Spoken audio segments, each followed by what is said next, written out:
here in the shed, and I'm going to show you one of my little projects that I've been doing. In fact, I did this whilst watching the Grand Prix yesterday on iPlayer. So it's about 2 hours long, and in that time I've been able to put together some customised track work.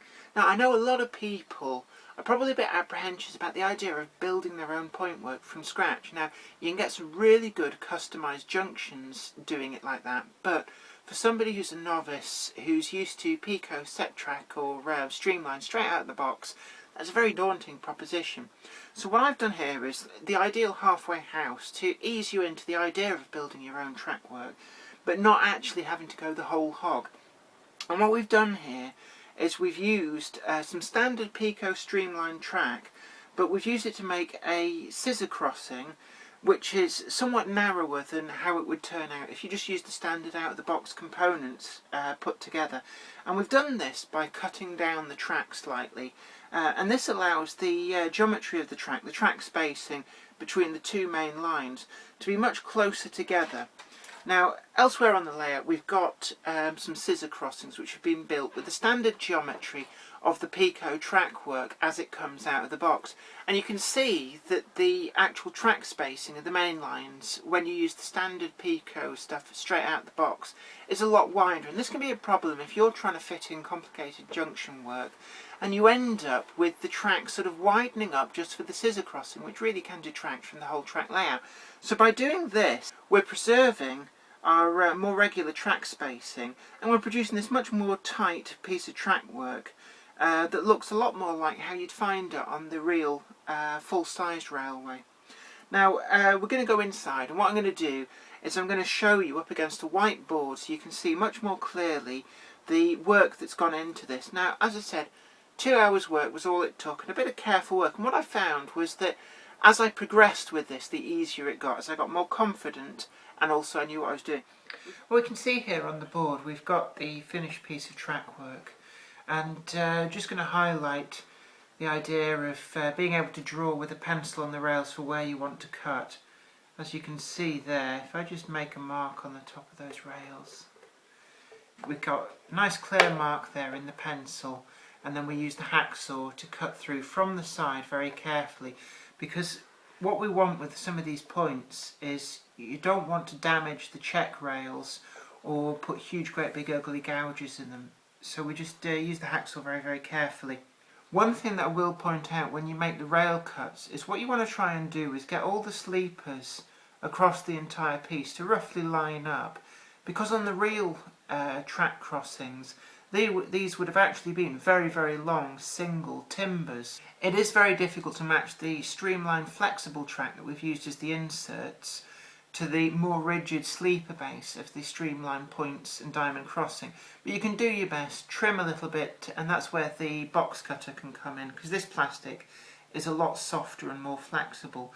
But when it's all painted up and ballasted, any mismatch won't be quite as obvious.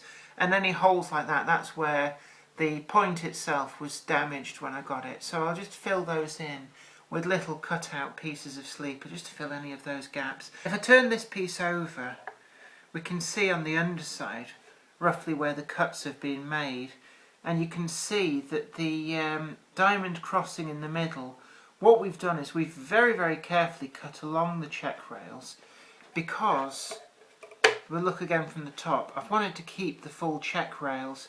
So that rail there up to the solder joint is part of the point, but the check rail going all the way back almost to the point frog is part of the diamond crossing. So we've made the cut using the small modeller's saw through the sleeper base right along that groove.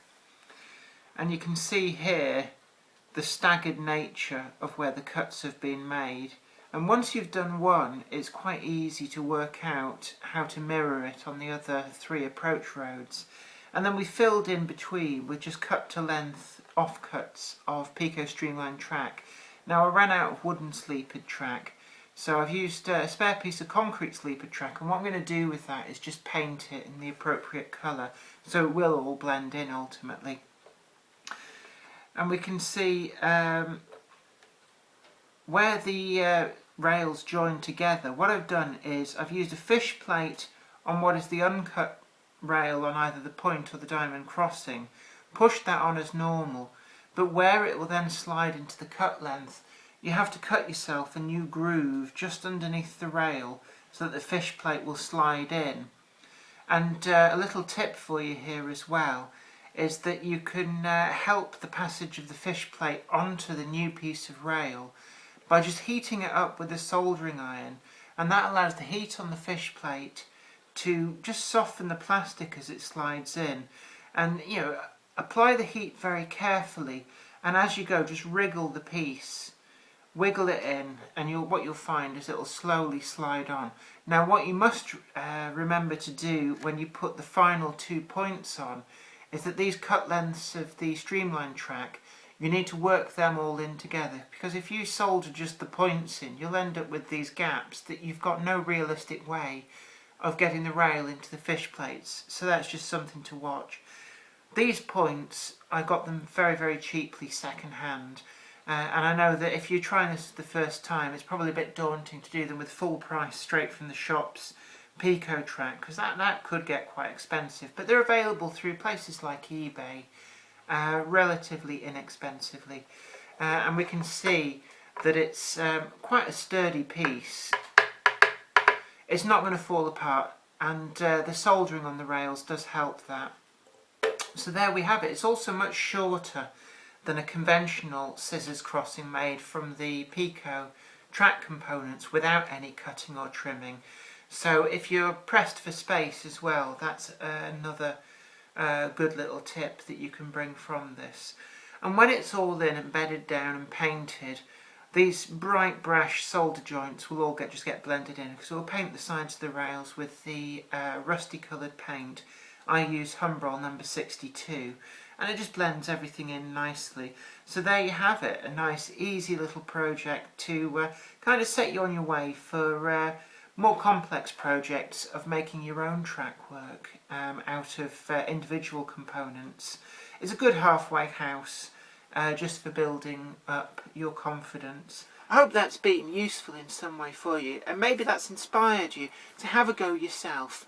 And if you've been daunted by the idea of building your own custom track work, this is the halfway house to let you build up that confidence level that may well let you go on further and make really good complex junctions from scratch using components that are available from people like SMP and Peco individually. Anyway, you take very good care of yourself, and don't forget to like and share this video, and I'll be back for another video next time.